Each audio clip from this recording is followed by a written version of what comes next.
Hey guys and gals, Mike Cricket 113, and this here is the Cobra 75 WXST, all-inclusive in your hand CB radio. You got that, the microphone, and you got the it's where you put your antenna in, the Cobra AC701. I know it's upside down, 9-foot cord, and Cobra started making these in the late 1990s. Pretty neat. I remember reading about these when I was younger, 20 years younger. And yeah, all inclusive. You got your microphone there, your speaker, your volume, your squelch, your memories. There's 4 memories you could program in. You got your nice LCD screen with a green backlight. I really like that light, and it works very well. I know you could also, I was kind of flipping through the manual, you can also turn this to display frequency. But I still need to read the manual. Your channel, is that going to focus? Probably not. Your channel up and down is right here at the top, and your PTT button. Obviously, there's your speaker. Now, this is, as you can tell, a little used here. I gotta fix this up a little bit, but it does work.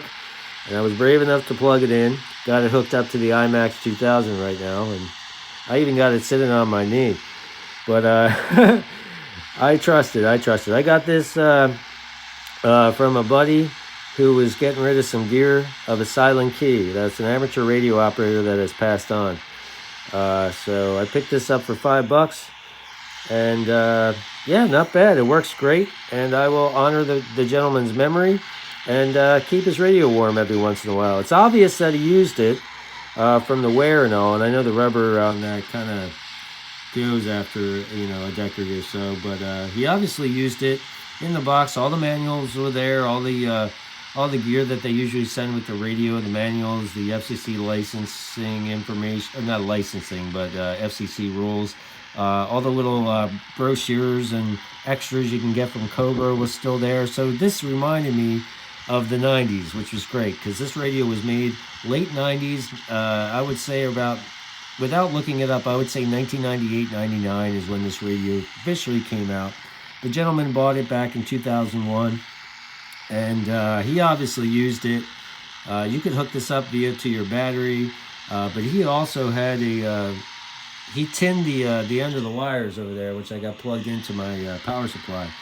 But he had a 12-volt auxiliary plug, as we used to call it, the cigarette lighter plug, in the box as well, along with the manuals. So it looks like he had that hooked up at one point.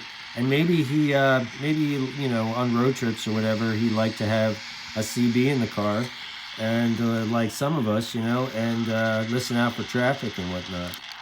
Because nowadays, when you're turning around, you hear mostly hobbyists like ourselves, and not a lot of traffic reports unless there is an accident or heavy traffic.